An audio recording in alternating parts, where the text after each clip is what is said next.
Want to advertise your business in a cost-effective way? It's time to give podcast advertising a try.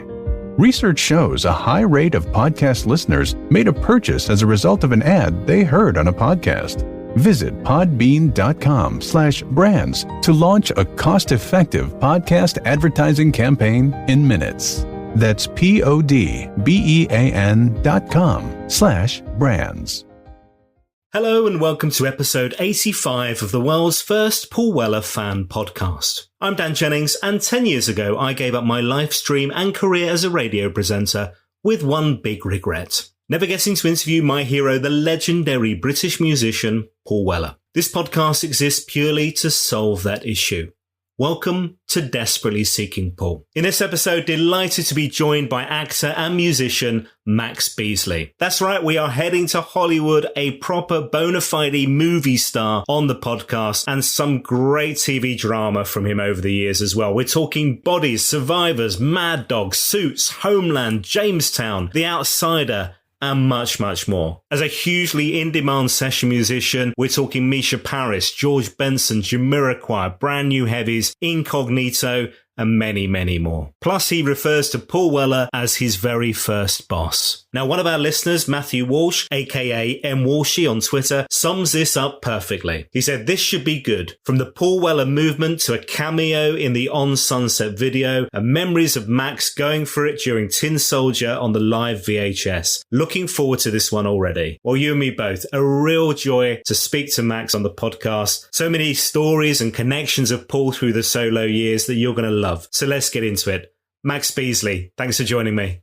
Pleasure to be here, mate. Pleasure to be here. Now, where in the world do we find you right now? I'm guessing stateside, right? Yes, I'm at home, Los Angeles, and in the garage. Yesterday was an absolute disaster zone. I'm going to show you this, right? It was horrific. And then now we can see all tidied. Got this little work environment here, if I show you this. Normally I have my vibraphone at just over there, or the drums set up, but they're in the studio because I've been in the studio last week and doing a new High Vibes album, so everything's out of here. But yeah, it's great. It's a nice little area, and LA's nice. It's nice weather. I miss the people in England now, you know. Yeah, you don't miss the rain, but you miss the people, right? 100%. That looks like somewhere nice you can go and escape, you know, when you need to. A bit like Black Barn for Paul Weller. You can just hide out there and get away from things if you need to. The Black Barn Studios, well, I frequented it this summer often, which was great. Both with Paul and also with Omar, who's down there recording his stuff. Yeah, I worked with Paul again on some stuff which was absolutely sensational, you know. Wow. Well, we're looking forward to talking about this, and we'll get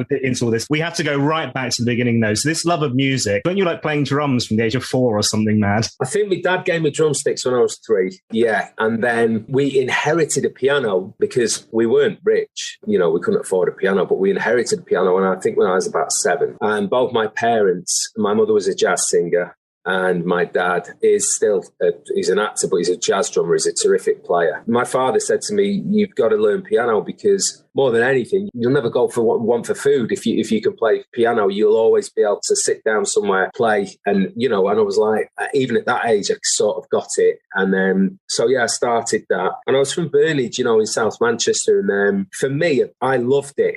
I loved the area growing up in. It's a very working class area, the suburb of Manchester in South Manchester. But the idea of going to a Manchester grammar or a specialist music school, of which we had in Manchester, was so foreign to us. But my parents had the foresight to say at 11, he's going to be going to Burnage Grammar, which isn't a great option. Let's get him on the music, you know. And so then I auditioned for Cheetham School of Music, and I wasn't good enough on the piano at 11. I mean, I was good, but I wasn't good enough. The kids were grade 8 and beyond by 10, 9. But I auditioned as a chorister.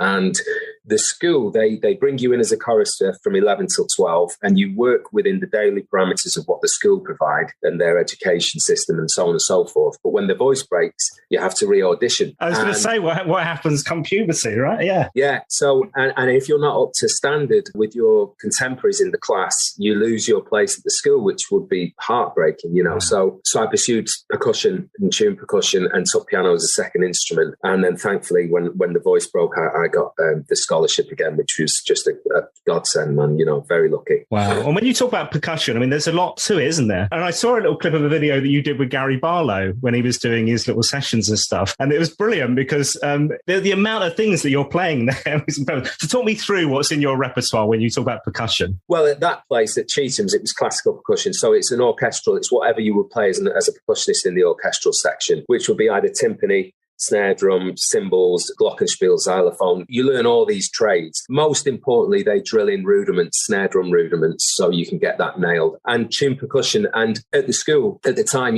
children that were my age, 13, they were playing Paganini violin concertos. They were playing Messiaen on the piano. I mean, they were really, really gifted kids. And I said to the percussion teacher, I feel like we're the sort of laughing stock really at school because we're on the snare drum, we're playing cymbals, but we're not melodically or harmonically challenged as much as these other guys.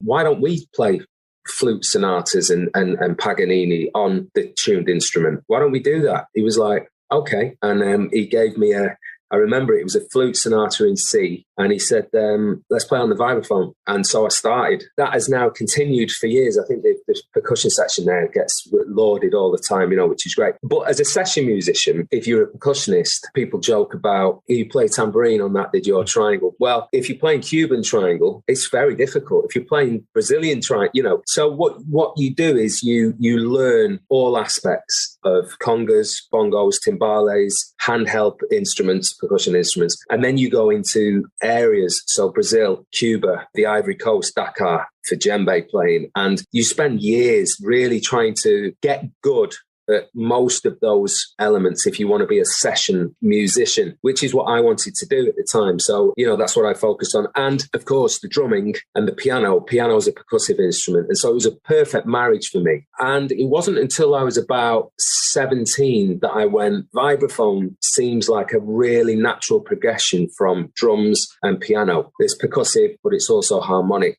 And so I picked up the 4 mallets and I started doing voicings like I would on the piano on the instrument. And that was the last sort of 2 years at Chetham's before I went down to the Guildhall in London. Now, we're talking of London. So while you were in London, am I right in thinking that you were playing with the Jazz Warriors? Was that right? And That's right. This is where our Weller story picks up. And thanks to Mr. Steve White, so drummer Whitey, tell me the story of how this happens. Yes. So the Jazz Warriors were founded to give black musicians the chances that they weren't really getting in the music industry then. It was really quite bigoted in those days, late 80s, early 90s. And the vibraphone chair was up for grabs. I think Orphy Robinson was a vibes player and he went to do something else. So I didn't really think that I would get asked to play in the band, but they said, come down and audition. So I said, okay. And Courtney Pine had just left. There was a great player, Steve Williamson, a sax player, and a few other chaps. Anyway, they gave me this chart, which was like trying to read fly shit, and as an opener on the vibes. And I was like, oh my God. But because of the studying at Chetham's, I never used to practice. I always used to sight read my lessons, right? And the teachers, they didn't twig on for years, but now they tell the story to the students. They're like, he never practiced, man. And he just would read it, So I got away with it. And I was reading the charts. And the dynamic with the band, with those boys, they were very warm with me. Like within about an hour of the rehearsals, they were very warm with me. We were in Hackney Road in East London. And then they're helping me with the vibes back into the car, and then we had this gig. And I can't remember where the gig was, Queen Elizabeth Hall maybe, or the Frig. I mean, I can't remember. But after the gig, this guy comes up to me, and I didn't know him as Steve White. It was Steve. And he's like, hey, man, do you play keyboards?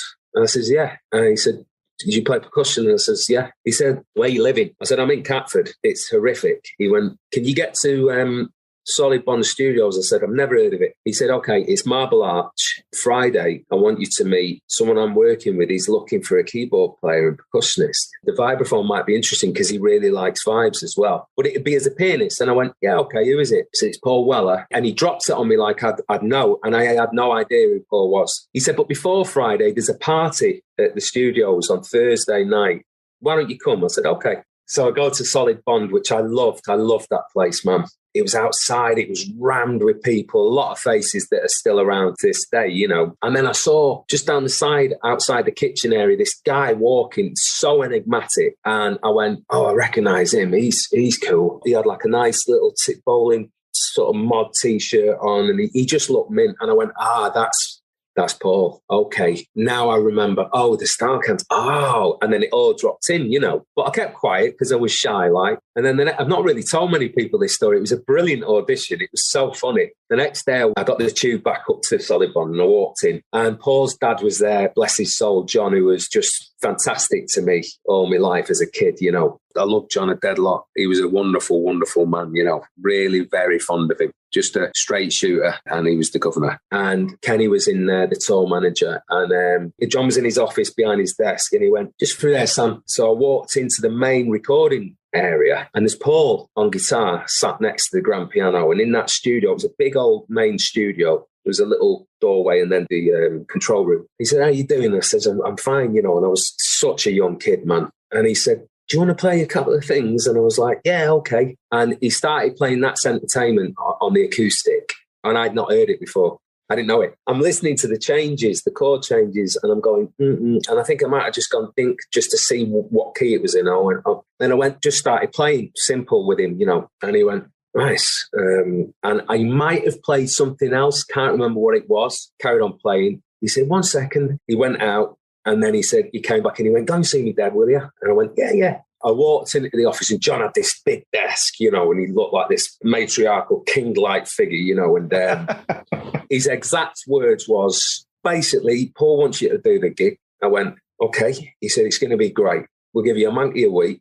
I went, okay. He said, we're going to get you in all the gear. I said, okay. He said, we'll do the TVs and all that. It's going to be fantastic. And then the little caveat with the TVs was, he said, that'll all be covered with the monkey. And I'm like, but at this age, I'm 18. I'm eating tuna fish and rice in Catford as a student with no money. And I'm going, this is unbelievable, man. So I went back to college on the Monday and I went to the principal, who was called Ian Horsburgh. And I said, Mr. Horsburgh, I have an opportunity to go out on the road with the band and learn what we're trying to put into principle here in college and have life experience. And I think it would be vital to take that opportunity. If it doesn't work out, can I still have my place here, you know? And he went, absolutely, go for it. That was it. I think I was 18 and a half at the time. That's incredible. My God. Yeah. I read somewhere that you had a recurring nightmare about all of this at one point. Was that right? No, I used to always forget a couple of tunes on the set list. I just could not remember them on the live gigs. That's the only nightmare I can associate with the job. And I used to get daggers off Paul. Because he hears everything. Ever Changing Moods was one of the tracks.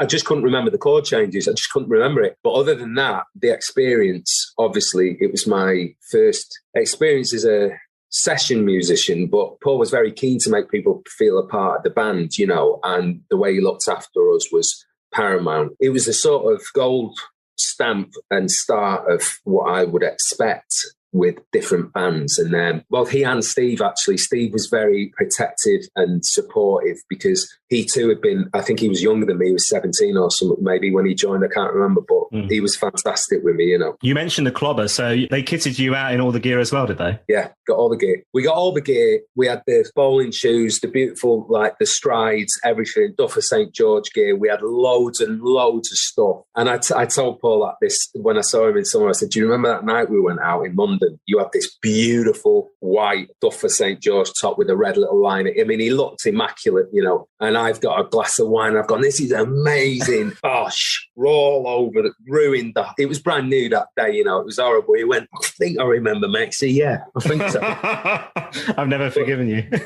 Yeah, we had all the clobber. Yeah, we had all the clobber. And this was the Paul Weller movement. So this is Paul Weller solo, his first venture. The record deal with the Style Council's finished. They didn't release that final album. He's taking a bit of time off and then he's going solo. Is that right? It's that period? Yeah, that's right. It was right after the Style Council. So it was his first release. And it's brilliant thinking about it now. I mean, there's so much history to think of and so many nuances to tell. But yeah, we were in the studio, I think, before we went out on the road. I think, yeah, we must have been, because when we played Brixton Academy, we played tracks that we'd recorded in the studio. So the first thing was we got in the studio and I remember recording at least 2 or 3 tracks with him. Into Tomorrow, I recorded with him, and he shoved me in between the live room and the control room. There was a little booth there, got in on the tambourine and all the bits and pieces in there because it was a quite good sound. And then we recorded Cosmos as well, which was a great track, and we did that in the studio. And then we started to promote. He must have been promoting that album. And then I think we went out live and then went back into the studio. And that's, of course, when we did Wildwood, that album. Yeah, well, let's go through some of those bits. So Into Tomorrow, Paul's Back is his first solo single. You've got Whitey, you've got Dr. Robert from the Blow Monkeys. I understand also it was snowing at Solid Bond, so basically you were just locked in for a few days. Does that ring any bells? Could be true. Be true. Yeah. Imagine that, folks. My God. What an amazing comeback single, right? Fantastic. I think I couldn't quite remember that was his first one, but that was just Steve. I mean, I look back on all of the work now as a songwriter myself and producer, and I go, it's just way ahead of its time. It's just fantastic stuff. And that metamorphosis that he's done throughout his career, I mean, now he's lauded, isn't he? People just go, he's the master, you know. But I genuinely feel, and I've worked with some great solo artists and written with some, there's no one tops him for lyrics. He's got a very interesting approach to song structure. He's quite unformulated. I'm always like, Paul, why is that fucking 6/4 bar in there? Why have you added half a bar there? You just go with it, Maxie. And I'm like, yeah, all right, you know. But that Into Tomorrow was exciting. It was full of energy, that track. And it was a great track. And then, of course, Cosmos, a different vibe, and he wanted vibraphone on it. And he you know, then I learned that he liked Bobby Hutchinson, he liked some of the old American vibes players. And so we incorporated that when we went out on the road with the Rhodes, Hammond, and the vibraphone. And I think I had a set of congas as well, I think at some point. Yeah, well, there's this great show that comes out quite soon after that single, actually. I think it was recorded in the April 1991, comes out in the July. It's VHS and Laserdisc, if those things even still exist, I'm not sure. But the Paul Weller Movement Live, and I mean, God, I caned this video so much, honestly. It was such and even now it's on YouTube, bits of it and that. And it's just, I mean, is that the Academy? Is that the Brixton Academy gig. I mean, the band is so funky. It sounds so cool. It's basically, you got Paul, you got Steve White on drums, Jacko Peake, who's now back in the band again on flute and sax. Jacko, yeah. Oh, brilliant. And Henry Thomas on bass, Gerard Presence on flugelhorn and trumpet, Linda Duggan and Zetia Messiah on backing vocals, and then you and Keys and percussion. And I watched a bit of it obviously before this, and I was like, you look like you're living your best life. You obviously were. Well, yeah, I was, but I've also seen some clips from that and go, I look like a complete tool. But it's all right, because I'm like, well, the playing's all right, so I've got away with it. The playing's okay, you know. But as a man, I didn't have a clue, you know. I didn't have a clue. I used to wind Paul up. I used to say, brother, I'm 18. What are you, 33? I think he's 15 years older than me. I said, wow, so you'll be 55 when I'm 40. That's horrendous. It used to drive him nuts, man, you know. I mean, it's a brilliant gig. You're right. There's that track, which is the cover, which, I mean, you're giving some, oh my God, there's like a little break where you get your own bit and everything on that. It's brilliant. Oh, God. Oh. What I love about that is that he had the instinctive thing to say, I'll have vibraphone on this, I'll have vibes on this. I mean, the Jam, the Style Council, the Paul Weller Movement, let's throw vibes in on this. And let's do a jazz number in the middle of this mental set that was such a cacophony and plethora of different tracks, you know. And you have the die-hard. The interesting thing about Paul's gigs is you have the die-hard Jam fans, the die-hard Style Council, and then, in those days. Now, of course, it's still specific, but his music covered so many elements that there's something for everyone in the shows. But I think of playing the Bobby Hutchinson track and the juxtapose between that and then Precious Love, which we used to finish the set with that. And that was like great. The audience participation, it was like lunatics. I think it used to kick off on that track, actually. Certainly at the Barrowlands, which was a brilliant gig for us in Glasgow. It's always been a good gig for Paul. Yes, complete juxtapose in it with that musical dynamic. But that's the man, isn't it? He's always putting new things, and it's always ever changing. I mean, it really is ever changing, you know. Yeah, well, it was lovely to see as well that he was digging back into the Jam catalogue, which he hadn't obviously done for nearly 10 years at that point. So you got that sense of entertainment that you mentioned. You got Tales of the Riverbank. And still, I have to be honest, my favourite version of Precious is from that video, because I just think him on the guitar on that is just absolutely awesome. But then you got Long Hot Summer and Piccadilly Trail, My Ever Changing Moods, Head Start Happiness. It's a great, great gig. And where else did you go then? So were you part of the crew for that very first first gig at Dingwalls, or when did you kind of kick in, and where did you go? Can you remember? Would Brixton Academy be before we toured, or would it have been? It would have been partway through. Yeah, because you definitely went to Italy. Yeah, we went to Italy. We spoke about that a few months ago. Rimini, I remember doing Rimini with him. We did a lot of Europe. And we were flying, and then we did overnights on trains to Spain. We did a lot of Germany. We toured a lot of Europe, I think. I can't remember where that gig came in place of that. I can't remember a Dingwalls gig with Paul, but maybe, my memory doesn't serve me well with a lot of things. But did you get to go to Japan with the band? No, because I did 2 years, I think, with Paul. And then what would serve as well is when that Wildwood recording was, because I don't think I was playing live with the band, and he called me and said, do you want to come down and play on the record? And I was like, yeah, sure, man. But I went to Paul after a short amount of time with the band, maybe a year and a half. And I still have this notion of being a jobbing session musician. So I came from a different place from what Paul had, that ingrained band nuance in his, in his psyche. That was how he was brought up. And for me, I was brought up with different types of music, different types of gig, recording albums with different bands, touring with different bands. But ultimately, what always would happen, I'd go in for a recording, and then they'd want to keep me for a bit. And if I enjoyed it, I'd obviously want to do that. And I went to him and said, this band, the Brand New Heavies, they want me to record with them. And, is that okay? I think they might want me to go on the road. And he was like, because I felt like I owed that to him, because he pulled me out of college. It's like your first boss, isn't he? Right? Yeah. Yeah, it was my first boss. And he said, go for it, kid, go for it. And that was it. And then, then we come full circle 30 years later, which is 25 years later, because I asked him to do something for me about 5 years ago, which we should talk about later, which was just ridiculous. Yeah, I can't wait to get into that. And I can't wait to hear it, more importantly, at some point. So fingers crossed, right? But let's talk Wildwood. So was that down at the Manor? Were you invited to the Manor in Oxford? Yeah, that was down at the Manor. And I got down there thinking that, great, I'll play all over the album. But most of it was recorded. And Marco was down there from the Young Disciples playing bass. Steve had laid the drums. I think Mick had come in and done some keyboards. I can't quite remember. And he said, I've got this track for Nat Nat, for Little Nat, Moon on Your Pajamas, I think it's called. Yep. I want you to put some whirly on it. And I was like, okay, cool, man. And it was just great being back in the fold a little bit and just having those times down there. And I think he shot videos around that time, which are in the garden areas and the countryside around there. And you can just see how happy everyone is, So that was that. And then I wanted the call for Stanley Road, and I don't think I played on that. I don't think I got anything on that. I saw credits on it the other day, Max, and I went, but I think it was an A. That's Max Hayes, right? Yeah. Although there is a link. I read somewhere that You Do Something to Me was the first song you learned to play on guitar. Is that right? Oh, I tried to learn that, but I couldn't learn it.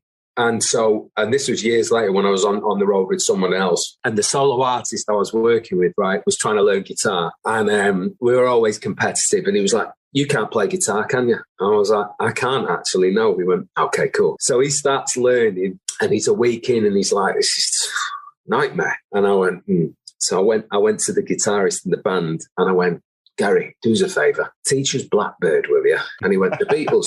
Yeah, teach us it, man. I'll pick it up. He went, it's a bit of a roast. I said, damn, let's go. By a miracle of the heavens, I had it down in about 3 days. And I went back to the guy I was working with, and I went, kid, you just got to relax with it. And he went, you arsehole, I can't believe you've learned that, But that track's, You Do Something to Me is one of my favourites. And it's amazing because I don't think Paul was sure about that track at one point. He was like, I don't know. And I think he might have written it for someone else. And I can't quite remember. We had a chat about it. And he said, it's amazing, isn't it? And then it comes around and becomes one of people's favourite tunes, Yeah, which is nuts, right? And obviously at that time, I guess you coming from this, and it's a quick period really from, losing the record deal with Polydor to back on top. I mean, the gigs, Wildwood, Stanley Road selling millions of copies. There must have presumably been a change in him that you saw as a friend at that time as well, where suddenly that confidence is back in the band. They're playing live, but it's taking off again. To be completely honest, I knew him very well when he was 33 to 35. And by his own admittance, he will say, I was quite crazy at that point, and you can hear it in some of the songs. You can hear some of the bits and pieces, going on. And he was a taskmaster in those days, and if you got things wrong, you'd know about it. I think that's because he was a young man. He'd been through two completely different nuances as a band leader and then switched it out again. And who knows what goes on in someone's mind when you're reaching that success and then you kill it. And then you go again, success, then you kill it. You know, obviously there are things going on. And then when he was doing Wildwood, I always loved being around Paul. I really love him a lot. I'm very, very fond of him, you know. But there's a softer edge on Wildwood. And then cut to now, we're just old men, man, that just want to you know, he's so chilled. It's unbelievable. He's such a beautiful, soft-natured fella, you know. Smart, but not like I was when I was a kid. I was a dogmatic lunatic. He's not like that. He's, you know, very, very relaxed, and he just knows what he wants and enjoys what he does, which is a great place to be, isn't it? Somebody said on the podcast the other day, like, memory like an elephant as well, never forgets anything whatsoever. It's like, it all goes in. But I mean, you mentioned about being a session musician. I mean, talk about bravery and reinventing or changing things. This is, I mean, incredible for me that, you know, you're working with some really big names, you're earning decent money as a session musician, and suddenly it seems anyway overnight you make the split decision to become an actor, and a hugely successful acting career since then as well. But that seems like a massive shift. But once you've made that decision, you were really confident that it would work, or you were just kind of, you know, actually, do you know what, I'm going to give it the best I can in terms of making it work? How did that come about? Yeah, it was overnight. I've been lucky to be imbued from, whether it's parents, whether it's environmental, whether it's psychological, I've no idea. But if I put my mind to something, it's going to get done. That's it. And genuinely, I really mean that. If it's like, I want to be a great gardener, I will go and study gardening for a year, or I'm going to write a concerto, I will write it. And I've had that in me all my life, really. And unfortunately, I think what one calls it perfectionism, and I struggled with that for years and years and years, up until only probably 5 years ago, where I realised there is no perfectionism, and you just got to attain some sort of level of goodness, if you like. You can never be perfect, so you'll always be disappointed. So, you know, one has to let go of that label. But yeah, I did a live gig with, I was playing drums. It was a mime, actually, with George Michael in Berlin. It was 94. And then I was back in the studio on Whitfield Street in London recording George Benson's album. And I'd written a track for him, and also I was playing vibes with him. And I watched Raging Bull with my dad in Manchester, and I had empathy for the lead character at the end of it, even though he was an animal. LaMotta was an animal, but I had empathy, and I went, Dad, look at that. Look at what the actors, that's amazing that Robert De Niro portraying that role has made me feel empathy for him. That's brilliant. What a craft. I'm going to go to New York. I'm going to be an actor. And he went, what? I says, yeah, I'm going to sort of like put the music on hold and go to New York. And he went, okay, kid. He was great. My dad's, both parents have always been supportive. And I went out there thinking I kind of knew a bit about acting, and it was a baptism of fire. Very quickly, I knew that I knew nothing. And I learned techniques in New York that have served me well. Really, to this day, I still employ them, you know, with my coach out there. She's a wonderful woman. Yeah, that was it. I came back, struggled for a year, doing auditions. All the session guys, the percussionists, the bass players, the drummers on the gigs I'd been doing were like, all the work went. And so I really did have to give it. And what are you at, 25? 23. Wow. Yeah. So actually, I thought that the other day, it feels like a lifetime of touring and recording, but it was really only probably 4 or 5 years. But I did do an awful lot of recording on so many albums and quite a lot of touring, you know. So, I mean, I must have done Japan 5 times with the heavies. But yeah, that was it. And then I auditioned for the History of Tom Jones, which is a BBC drama. I didn't think I'd be in for any shouts. I was a working class kid in this drama that was for the BBC, and with great luminaries, you know, Brian Blessed and Lindsay Duncan, Kathy Burke, John Sessions, Peter Capaldi, some brilliant actors. And the director took a chance with me, and Metin Hussain, and he said, this kid's got something that the character Tom has. We're going to work with. Let's go. And it was brilliant, terrifying. But it was brilliant, and I was really, really very lucky to get that break with Samantha Morton, of course, who was a terrific actress. How long did it take you, do you feel, to find your feet in that world? Because I guess a BBC drama, presumably filmed in the UK and created in the UK, is very different to working in the Hollywood machine, if that's such a thing. I don't know. But when did you feel more confident that actually you knew what you were doing and you could do this? It's funny, isn't it? In stages in life, I mean, it was quite a few years before, certainly, that I went, I've got my techniques, I can employ them, and I kind of feel like I know what I'm doing. But I do look back, and if something's on, I'll have a look and go, oh, Jesus, not got a clue, you know. And I think it's ever changing. I think I'm still learning, you know. I mean, the last 4 or 5 years, maybe, I've just learned the biggest thing, which is you cannot do good work unless you're relaxed. You just cannot. So that has come through age, experience, you know, meditation and stuff like that. And so I'm still learning, man. But I'm the last sort of 10 years, I'd say, I'm quite confident I can sort of possibly portray almost anything if I do the prep. And that never loses you. You know, we were talking about perfectionism before. The preparation for me is the joy of the job. Same with albums, same with making music. The preparation, my dad always says, prevents piss poor performance, the 5 Ps. And it's true. And if you employ that on every single job, then when you get on the floor or you get in the studio, then you've got room to listen to the musicians or listen to your actors and act accordingly and mold the work, you know. But that's only really genuinely been, you know, the last 10 years. It's funny, with music, I was always a lot more confident in any setting than with the acting, obviously, because it was a new technique, it was a new avenue of creativity. But now they're both sort of on a par, you know, and I feel confident in any situation. And I've been in recently, just the last couple of weeks, with some of the world's greatest session musicians, and I feel confident to be able to go, they're nailing exactly what I want, or actually I'd like something different, and to be able to have the verbiage to say, can we just drop in again on that, man, you know, to world-class musicians, you know. Wow.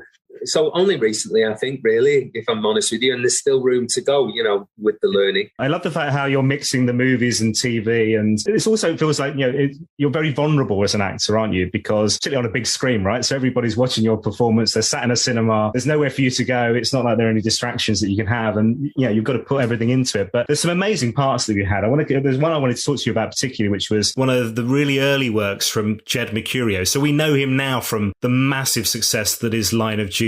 We saw Bodyguard. In fact, just recently in the UK, Trigger Point has been his latest produced series with Vicky McClure. Obviously a massive, massive talent. There was this TV show called Bodies, which I don't know if you know is back on in the UK on iPlayer. So the whole thing is available now on iPlayer, which is incredible. But this was like one of his really early pieces of work, but an amazing show for you to be part of. Unbelievable. I mean, Jed's a friend of mine and obviously a brilliant writer. I've got a few friends. Danny Brocklehurst is another one who's a terrific writer. Some great writers. But Jed was clever with that show. And again, that was really the start for me, because I think from Tom Jones to 2000, 1970 to 2000, I did numerous British independent films, kept like 9, 10, 11, 12 films. None of them hit. None of them hit at the cinema. Some of them didn't even get a cinematic release. But I'm still learning. I'm doing different characters, and this is what I wanted to do. And Ray Winstone, actually, who's still a terrific friend of mine, was like, we know you can do all those different things. Just be you for a little bit, get an audience. And it was very, very clever what he said. And I didn't really listen. I was like, nah, man, I want to show that I'm a metamorphosis, you know. And from 2001 to 2003, the films that weren't hitting, it starts affecting you with casting directors and producers. They go, yeah, he's good, but what did that make? It didn't make anything. Let's have a look at this new kid. And the new kid's on the block every year, man, every year. So it's a very volatile business. And I was in Los Angeles hustling for work. And I think I had, in 2002, 65 auditions, and I didn't get one job out of the 65 auditions. So you mentioned vulnerable. You're vulnerable in the business before you get to the workplace. When you're on the floor, there's no problem. I'm good to go. It's the walking in the rooms and people, and you know, the minute you walk in, people, you can read their body language. They're like, they've already got someone. Just the game, you know. I was in Los Angeles. I was a lost soul, to be honest with you. I was staying in a studio flat that was my manager's, and I was in a classic car place on Santa Monica, and I hear Max,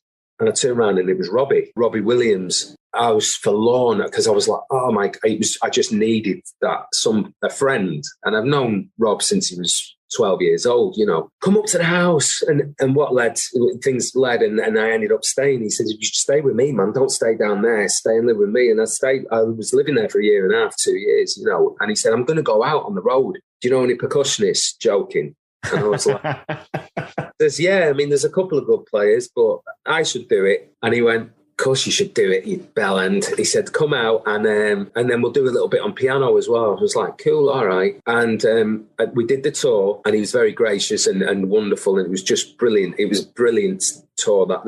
Those live gigs were fantastic. Like the energy. We did like 3 Nebworths, we did Australia, we did some fantastic gigs. And I came back on a plane from Australia, and my agent called me and said, there's a medical drama and they want to have a look at you. It's this fella, Jed Mercurio. He's written the thing, Cardiac Arrest. It's quite good. I said, medical drama? Oh, fuck that, no. And she went, read the scripts. They're very good. And I said, Jane, I lost my mother through medical negligence 4 years ago. I'm not ready to do any of that shit. And she was like, just read them. I said, okay.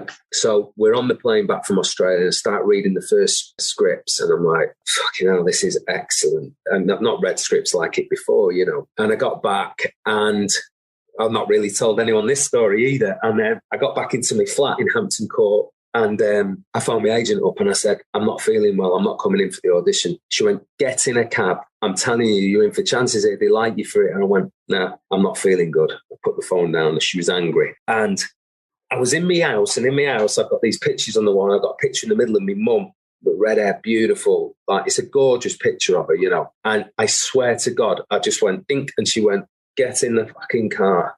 It was just a God shot. And I'm not a God guy, but I went, wow. So put my coat on, went into London.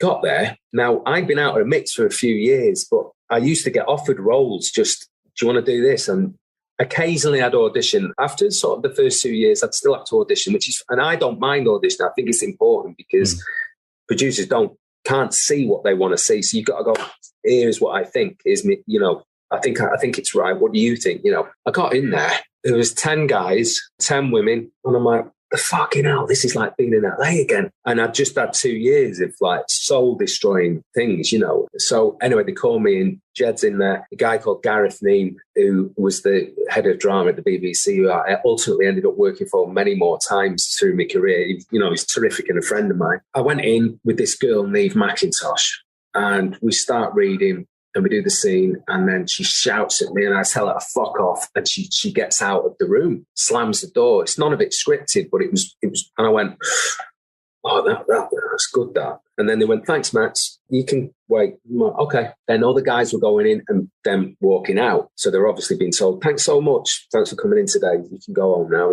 And then it was down to the wire. Patrick Ballady was left for another role. I didn't realise. And we finished, and they brought me in again to read with 2 other girls, but it wasn't the same as with Niamh. And then 2 days later, I'm in Scots with Raymond Winstone. We always have a chaps dinner at Christmas time.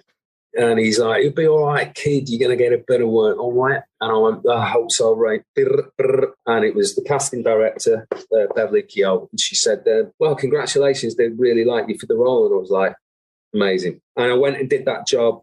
And it is one of the best scripted jobs I think I've ever done. And Jed knows that. I mean, it's just brilliant. So even Jed's described it as the drama that he's most proud of as well, actually. So there's definitely that connection. It's a great piece of work, isn't it? We should talk about some of the other shows that you've been part of as well. So many of them I absolutely love, things like Homeland and Suits and Mad Dogs. I mean, the chemistry between you and Philip Glenister, John Sim, Mark Warren, Mad Dogs is absolutely brilliant. I mean, clearly, obviously, you're all mates, or at least are from doing that show. The Stephen King The Outsider, which is, I notice is back on Sky again now. They're re-showing that with Jason Bateman, is a great show. But I need to understand about the thing that's coming soon, because this sounds bloody terrifying, I have to say. So this is it's an old book by the guy who wrote Day of the Triffids, John Wyndham. And you and Keeley Hawes, who is just fabulous as well. But tell me about this new show that's going to be on Sky. This sounds great. Well, it's a very quiet countryside village. Keeley's the local psychiatrist, and I am the detective chief inspector of the village. It's kind of like the priestess, the high priestess, and the sheriff of the town. And everything's fine. It's a lovely, unassuming village, nice place, normal families. And then one night we have a huge surge of power blackout. And all of the inhabitants in that area fall unconscious. But not just the humans, animals, horses, boom, dropping, everything dropping. It becomes serious, and we realise there's something very, very, very wrong here. And then the Ministry of Defence get involved and say, we've got to go in because there is something strange. And I'm like, what? And when they're going in, there are serious things start happening. They try to fly helicopters across and some serious things start happening. And basically, within an hour, over the course of dawn, everything comes back to normal. You see the horses coming back. It's very, very, very freaky, actually, to watch. And we cut to 6 months later with no idea what happened, what the deal was. We thought it was a national grid surge with no idea. And what comes to light is all women of childbearing age in that area are pregnant. So there are school kids that are pregnant. There are 58-year-old women that have passed their hormonal nuances. They're pregnant. And then it starts unfolding, and the government get involved with me personally and pull me in and don't tell me everything, but tell me some things. And I started working with the government, with my, constituency, if you like, of humans. And through Keely's character as the psychiatrist and through my character, we sort of align and start to work with the aftermath of what this is. And what becomes clear later down the line is all is not what it seems with the children. What makes it, David Farr, who wrote The Night Manager, is a terrific writer. Keely's a brilliant actress, so that was great. But what makes it really scary is the normalcy of the beginning of the show. It's very straight ahead. When the absurd starts to happen and the terrifying starts to happen, it's really magnified because it's set up quite genteel and quite lovely, Well, it was one of the ones in Empire magazine this month. They're talking about it being one of the smash hits of the year. And obviously you never know how a show's going to go down, but this sounds really exciting, I have to say. The Midwitch Cuckoos coming to Sky this summer. Yeah, it was great, man. It's hard work. It was a long shoot and 6 months away from home and, a very, very difficult character because certain things happened to him in the first episode which are life-changing. And so it wasn't a comedy. It was another long one. And Jamestown, the 3 years on that was the same thing. It's like not just prosthetics, but the mindset of the man. And it's hard, man. And also when you're away from home, it's terrific being in the UK, but the kids couldn't come because of COVID and stipulations and this and that. And so I didn't see my kids for 6 months, which was tricky. But I think the show's quality is excellent. And the performances are great. It's a very specific piece, it's a genre piece.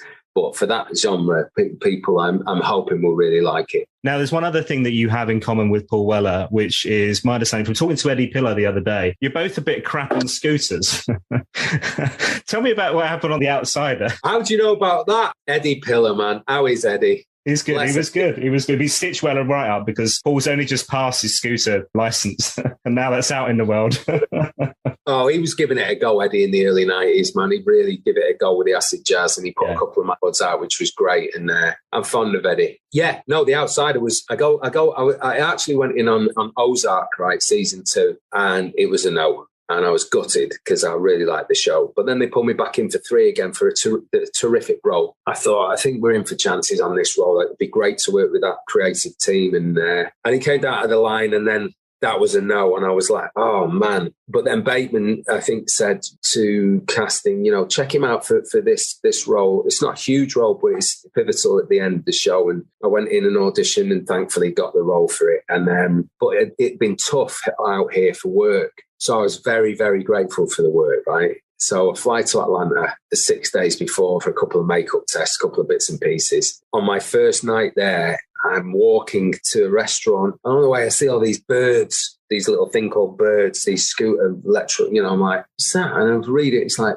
put your code in, card, bang, you can drive it and drop it off wherever you want. And I went, oh, what a touch. I'll have a bit of food and I'll drive that back to the hotel. By the way, I'm near a freeway and a dual car, lots of traffic, but I'm like, I'll be on the pavement, I'll be all right. I finish the food, I get on it and I'm driving, ding, dong, dong. It's a little bit dark. And I look down and I go 17 miles per hour, quite quick, bang.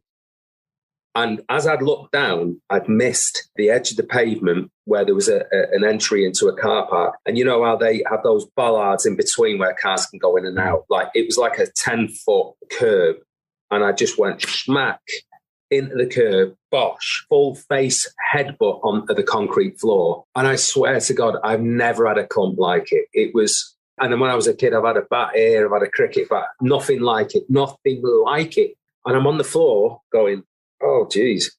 And like 3 of these Atlantan girls come over and they went, oh, my God, is your face always like that? And And I was like, what's happened to my face? What's happened? To get the phone, and I'm like, oh, Jesus. So I managed to get up and I walked to a cop and I say, listen, man, I need a bit of help. He went, yes, you do. And he got on the horn and he's like, get the ambulance. The ambulance took me in, CT scan, which I was fine. But I'm back in the hotel room with scars, grazes all over my face. And I'm like, I'm going to lose the job. I'm shooting in 5 days. This is a nightmare, you know. But I had the arnica. I'm putting ice packs on. I stayed in. And then I called the makeup lady the night before our test. I said, listen, man, I've had a bit of an accident. There's a couple of marks on the face, but I don't know if we can get away with it or not with makeup. Should we just keep it between me and you? And I got in the next day and she's like, I've had to tell the producers. They want to see. And I'm like, oh, my God. Anyway, thankfully, they went, it's fine, just cover it up, you know, not a problem. And that ended up being brilliant. And I ended up having a beautiful friend in Paddy Considine on that job. Paddy and I had known about each other through a mutual friend. We've become lifelong close friends now, you know, and it's brilliant because he is a fantastic, you want to hear Paddy's lyrics. He's got a band, Riding the Low, and I heard his lyrics and I was like, what on earth? This is unbelievable, Paddy, you know. And he loves it. He loves it. And the music's great. You know, he's got 2 albums worth that have already been out and a new album that's coming out. And it's brilliant. So we always had a good old chat about the music, you know. Nice. Well, I need to find a Weller connection with Paddy then, just as an excuse to get him on. Paul likes him. I was speaking about him at Black Barn. He says, oh, yeah, he's good. Yeah. Let's talk about the reconnection with you and Paul then. So talk me through your first solo album. The Groove Spectrum is called, but isn't out to the public yet. It's not out in the world yet. Yeah, tell me about how this reconnection comes in this creation of your first solo LP. So the album was originally concertos, but with a groove element. Like if you imagine John Barry writing songs, but with a massive groove orchestral element. And I think that's one of the reasons why I can't quite find a home for it to try and get it out. I'm probably going to put it out myself because the songs are great. I think, you know, I don't mean that like I'm great. I mean, the finished product is great and people did a great job, so all the solo artists. But I wrote a ballad song for Sabrina, for my daughter. It's quite simple, but quite beautiful, I think. And I'm like, male voice on this representing the father, you know, and I'm like, oh, it's got to be Paul. I love Paul's voice. And as he's got older, there's even newer timbres coming into his voice. You can hear slight changes, gold leaf changes, if you like, you know. I emailed him out of the blue, not spoke to him for years, you know, and I was like, Paul, I hope you're well, mate. Listen, I've got a tune here for my daughter, and I just thought it'd be a nice circle from the tune I play for Nat, for your boy, if you'd consider singing it. Anyway, if not, no problem. Hi, Maxie. Great to hear from you. Send me the track. So I send him the track and it's demoed up, and then I send the lyrics. He said, it's great. Very nice melody. Do you mind if I ever go on some of the lyrics on the bridge and that? I was like, not at all, man. You're one of my favourite songwriters, you know. And then he came up with a beautiful bit there on the bridge. I think some of the chorus, I can't quite remember, but it was in very, very part of the process, you know. He said, how do you want to do it? I said, are you over in LA at any point? And he's like, yeah, this is when I'm in. I said, I'm in the studio those weeks. So come and record the vocals. And he's like, yeah, sure, Maxie. And we were at the Village Recorder, right, in Santa Monica, synonymous with Stevie Nicks, Tom Petty, Steely Dan did all their albums. I mean, it's a very famous studio with old Neve desks, SLR, beautiful sounds in there, right? And we're in the Asia Steely Dan recording studio where they recorded that. And I love that album, you know. And Paul comes in, we're getting mic'd up on the specific mics that I wanted him on, and he sings, and immediately I'm like, fuck, this is unbelievable, you know. One more. I'm like, it sounds great. One more maybe to comp. Yeah, one more. There's another one. Amazing again. One more. I'm like, Paul, we got it. And he's like, no, one more. Do the third take. One more. I'm like, brother, I swear to God, I've got it. He went, it's not. And the fourth one, unbelievable. Like velvet, man. And his phrasing, you know, he changed some phrasing on the bridge, and he came up with he started here, then he came up the top register, and he went, yeah, I think that's it. And it was magnificent. And then I went to Capitol Studios because Al Schmidt, rest his soul, is one of the greatest mixers that's ever lived. I think he's 21 Grammys. He's done everyone. And one year, when I was in there with him, I said, how's the year been? What's been your favourite, Sal? Thinking of his lifetime. And he went, well, this year, you know, it's been great to work with Dylan, Diana Krall and Gregory Porter. They're, you know, very different, but and humble, man, so humble. and we lost him last year, which is a nightmare because he was going to mix this High Vibes album, but can't. But I said, listen, this vocal, it's very special to me because it's about my daughter. And he said, who's the singer? He's got a great voice. I said, it's Paul Weller. He said, oh, he's terrific. He said, I'm going to put him through the chamber. And what they have at Capitol is they have vaults that are big basement vaults. They have like 3 of them, I think, chambers they call them, but they're basically holes in the floor in the basement. They put all of Sinatra's vocal line through there when they were recording that. And in actual fact, I recorded Frank as well. And what it is it's a natural reverb and EQ. Al doesn't use EQs. It's the mics that he uses on the voice. That's how he gets his sounds. But for the reverb, he'll fire the vocal down into the thing with the speaker and then he'll record what will come out. Well, he did that track with Paul and it is magnificent. It's super, it's just so sweet. And he even says, Paul, we've got to get it out. And I'm like, I know, we will do, brother. We will do, you know. So I was very, very blessed and fortunate for him to do that. Do you think it will be a 2022 release? We've got to get it out somehow, even if I put it out myself. You know, it's got to come out. I think so. And then the High Vibes album will be the year after because I'm in the process of doing that at the moment, and which is great as well, but it's not vocal, you know. But on that album, you know, it's Lisa Stansfield, Paul Weller, Fred Durst, Omar, an American singer called Anthony Smith, who's phenomenal. My cousin, John Terrell from Smooth and Terrell, who's a great singer, and actually Paul's one of his favourite vocalists. And Paul was listening like, oh, who's this kid? And I said, I know, he likes you. He said, no, he's got a good voice. And I told John and he was buzzing, but he does sound great. And then Robbie did a track for me on there. And they're sort of film score songs, but with bottom end grooves. It's got to be heard. Now, I should mention there's some questions and info from the fans, stuff they want to know, and one of which is about On Sunset. So 2020, in the height of lockdown in the UK, we get this amazing new album from Paul Weller. We get the video to go with that standout single from On Sunset. And Paul Weller News, otherwise known as Dave, says, you made lots of folks smile to see Max do a little old friend's head nod cameo appearance towards the end of the On Sunset official video. So how did that come about? Maxie, I'm in LA. Do you want to do a bit on the video? It'll only be an hour. That was it. And I'll give you a monkey. Yeah, no, there was no doubt. He said, come on, it'll be all right. None of that pissing about. And I went, yeah, all right. So I get there. I was late, actually. It was 6 o'clock.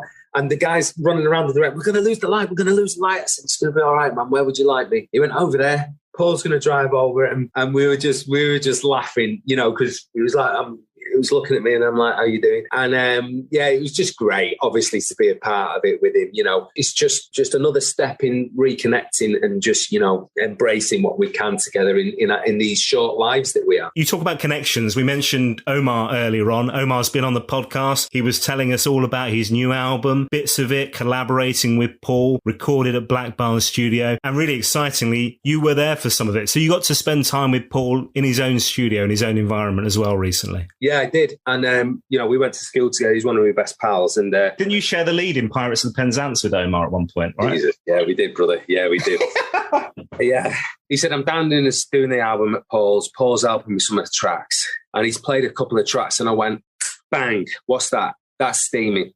The vocals are different than normal. There's a different... I said, what is that? He said, that's one with Paul. I said, utilise that relationship.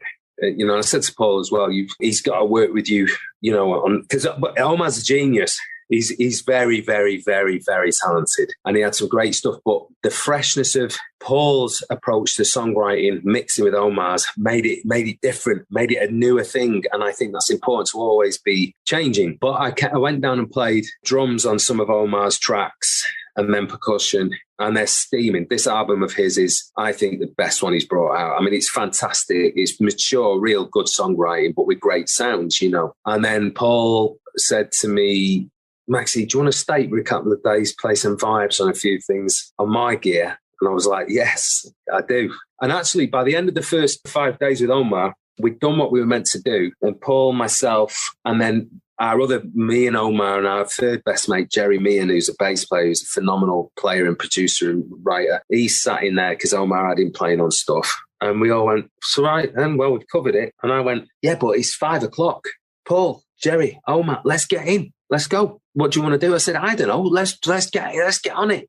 Paul's like, yeah, good on. Let's get in. So we get in and I'm blowing through ideas. I start coming up with this thing and I'm just eyeballing Paul. He's like that. What about that? Boom. And he plays a little bridge bit and I'm going, I like that. Yeah. And then we formulate this thing, record it. It's steaming. And that's the magic, isn't it? You know, that's what it's about. And then, so after that, then the horns go on, then the strings go on. And it's a great track that Omar hopefully will use on his album, you know. And then Paul said to me, listen, come, have you got any time next week? I said, well, the filming schedule's like immense and very difficult, but I'm going to make a few days, obviously, when's good. And he said, Thursday, Friday. I went, yeah, I'll be down, brother. So we come down, and before I go down, he'd send me MP3s of demos. And I'm like, that's steaming. I can hear vibes on that. And, oh, that's brilliant. I think there should be vibes on that. What do you reckon? And be, yeah, try it out. And I went down, and we did 2 days, just playing vibes, and he's playing guitar as well. And then Jacko came down, which was beautiful, you know, for us to be together again. Jacko's flute, I'm on vibes, Paul's on acoustic, singing. And his new gear, I don't know what the plan is for when he's bringing it out or whatever, but it is steaming. There's some, I said to him, that's a classic. That's another classic, man. Jesus Christ, you know, brilliant. Wow, he's brilliant. Wow. Well, and this is post Fat Pop, so we've had Fat Pop, and there's still more. He's still back in the studio working on new stuff. Oh, time, yeah, right? This is different. It's a different nuance again, but the same thing is there. Quality, and just you just hear it and go, it's just quality. He's just the master. I think he's a brilliant songwriter. He's got the benefit of also having a phenomenal voice and being a great frontman. I mean, he just is. He's an enigma, isn't he? You know. And but what's wonderful mostly about it, more than anything now, is I think I said to him as well. You know, he was getting a cup of tea over at the main house, and I walked out of the studio, and we sort of met on the path. And I went, "It's great, this, isn't it?" He was like, "What makes it?" I said, "Just." No one's got anything to prove. All we're here for is for the good of the music. We're just trying to make nice music, man. Isn't it great that we're older and we can do that, you know? And totally. Yeah. Benefit of Black Barn, the same way as the Solid Bond effect that churned out so many great hits for the Style Council. That home studio, and you're able to kind of do that after hours, just make this stuff is really precious to him, isn't it? Yeah, 100%. Very vital, actually. And just a great environment, to be honest with you. Now, look, I've taken up loads of your time. I have a few more questions from the fans. So, Paul Fitzgibbon on Twitter. I saw Max Beesley introduce Paul Weller at the Palladium. He introduced Weller onto the stage doing a Brucey spoof impression. I'd like to know the story behind that. Your dad was an impressionist, wasn't he? So my dad used to open his act with Bruce. Brilliant. Dad's a brilliant impressionist. Jimmy Stewart, Humphrey Bogart, Cagney. I mean, he's just fantastic. In fact, we did a short film with him doing all of it. He's brilliant. So I used to mimic Bruce on the tour bus, and Weller used to laugh his ass off at it. And then someone came up with the idea, I don't know, it was John, Kenny or Paul, can't remember, saying, put the syrup on, get the moustache on, get the jacket, bring him on as Bruce. I mean, the balls I had to do that, I cannot believe that I did it, you know. But it always makes him laugh. It makes him, when I do any impressions, it gets him giggling. Paul Fitzgibbon, great memory, brother. Jesus. That's brilliant. Oh, dear.